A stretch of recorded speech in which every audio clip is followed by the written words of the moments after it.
یہ تعلق اللہ کی رضا کے لیے اختیار کیا جائے تو یہ عبادت بن جاتا ہے، کیونکہ ایک دوسرے کا حق ادا کرنا بھی دین کا حصہ ہے۔ رمضان کی ابتدا شیطان کی کیسے ہوتی ہے؟ اگر میاں بیوی اس رات میں ایک دوسرے کو حلال طریقے سے اپنائے تو نہ صرف ان کے درمیان محبت بڑھتی ہے بلکہ وہ نفس کے بہکاوے سے بھی محفوظ رہتے ہیں۔ کیا آپ نے کبھی سوچا ہے کہ میاں بیوی کے رشتے میں برکت اور محبت کا سب سے بہترین موقع رمضان کی وہ پہلی رات بھی ہو سکتی ہے، جب دل پاکیزہ ہونے کے ساتھ ساتھ ایک دوسرے کے قریب آتے ہیں؟ کچھ علماء کرام فرماتے ہیں کہ اگر یہ تعلق محبت اور نیت کی پاکیزگی کے ساتھ ہو تو اس کی اثرات پوری رمضان کے مہینے پر پڑتے ہیں، اور ایک اچھے آغاز سے محبت عبادت میں یکسوئی اور روحانی سکون سے بھی حاصل ہوتا ہے۔ اکثر لوگ کہتے ہیں کہ رمضان میں ہم بستری کرنا جائز نہیں، میاں بیوی کا ایک دوسرے کے ساتھ اٹھنا بیٹھنا سونا جاگنا اچھا نہیں، لیکن یہ بالکل غلط ہے۔ حقیقت یہ ہے کہ اسلام نے میاں بیوی کے درمیان محبت، قربت اور ایک دوسرے کے حقوق کو ہمیشہ اہمیت دی ہے، اور رمضان میں بھی یہ رشتہ جائز اور حلال ہے، بس حدود کا خیال رکھنا ضروری ہے۔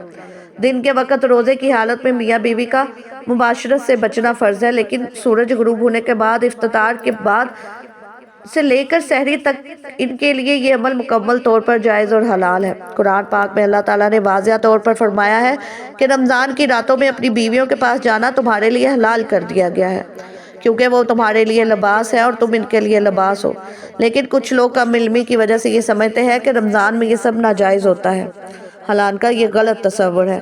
اسلام نے ہمیشہ توازن اور اعتدال کا سبق دیا ہے۔ اگر اللہ تعالیٰ نے خود اس تعلق کو حلال قرار دیا ہے تو پھر کسی انسان کو یہ حق نہیں پہنچتا کہ وہ اپنی طرف سے اسے ممنوع قرار دے۔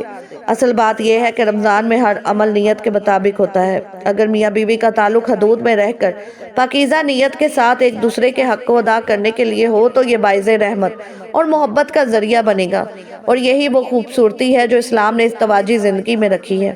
اللہ تعالیٰ نے 3 طرح کی مخلوق پیدا فرمائی: نمبر 1 فرشتے، نمبر 2 انسان، اور نمبر 3 جانور۔ فرشتوں میں اللہ تعالیٰ نے عقل رکھی مگر شہوت نہیں رکھی، وہ ہر لمحہ اللہ کی عبادت میں مشغول رہتے ہیں، ان میں کوئی نفسانی خواہش نہیں، نہ ہی گناہ کرنے کا اختیار۔ دوسری طرف جانوروں میں شہوت رکھی مگر عقل نہیں، وہ صرف اپنی ضروریات پوری کرنے کے لیے جیتے ہیں، انہیں کوئی احساس نہیں کہ کیا جائز ہے اور کیا ناجائز، وہ نہ اپنے اعمال کا حساب دیں گے اور نہ ہی ان پر کوئی عذاب ہوگا۔ اور پھر آتا ہے انسان، جس میں فرشتوں والی بھی ایک چیز موجود ہے اور جانوروں والی بھی۔ انسان کو اللہ نے عقل دی، ساتھ میں شہوت بھی دی، تاکہ وہ آزمایا جا سکے، تاکہ دیکھا جا سکے کہ وہ کس راستے کا انتخاب کرتا ہے۔ اب ذرا غور کرو، اگر تمہیں عقل دی گئی مگر پھر بھی تم نے گناہ کیے، تم نے بدکاری کی، جھوٹ بولا، غیبت کی، حرام کھایا، فحاشی میں مبتلا ہوئے، تو پھر تم میں اور جانور میں کیا فرق رہ گیا؟ کیونکہ جانور کے اندر بھی وہی شہوت ہے جو تمہارے اندر ہے، مگر اس کے پاس عقل نہیں، تمہارے پاس تو ہے۔ اور اگر تم نے اسی شہوت کے باوجود نماز پڑھی، قرآن پڑھا، اللہ کا ذکر کیا، اپنے نفس کو قابو میں رکھا، تو پھر تم وہ ہو جو ہر مخلوق میں افضل ہو، یہاں تک کہ فرشتوں سے بھی، کیونکہ فرشتے تو صرف عبادت کے لیے پیدا کیے گئے، ان میں گناہ کا اختیار ہی نہیں، مگر تمہیں اللہ نے اختیار دیا، تمہیں گناہ کی راہ بھی دکھائی اور نیکی کا راستہ بھی۔ اگر تم نے اپنے نفس کو قابو میں رکھا، اپنے خواہشات کو اللہ کی رضا کے تابع کیا، تو تم وہ ہو جو کائنات کی سب سے اعلیٰ مخلوق بن سکتے ہو۔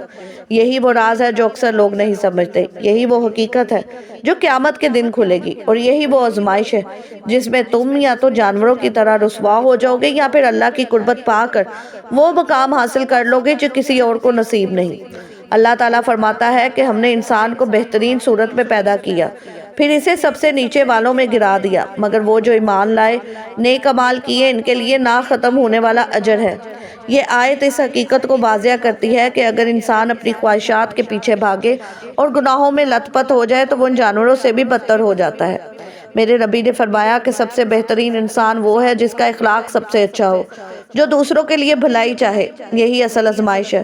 اگر تمہیں عقل دی گئی مگر تم نے گناہوں کو نہ چھوڑا تو تمہاری عقل تمہیں کوئی فائدہ نہیں دے گی، لیکن اگر تم نے اپنی خواہشات پر قابو پا کر اللہ کی اطاعت کی تو آخرت میں اللہ تعالیٰ نے تمہارے لیے بہت بڑا اجر رکھا ہے۔ دعا ہے کہ اللہ تعالیٰ ہمیں رمضان المبارک کی برکتوں سے بھرپور فائدہ اٹھانے کی توفیق عطا فرمائے، ہمارے روزے، عبادات اور دعائیں قبول فرمائے، ہمارے گناہوں کو معاف کرے اور ہمیں دنیا اور آخرت میں کامیابی نصیب کرے۔ اللہ ہم سب کا حامی و ناصر ہو، آمین۔ اپنا بہت سارا خیال رکھیے گا، ملتے ہیں کسی اگلی ویڈیو میں، تب تک کے لیے اللہ حافظ، شکریہ۔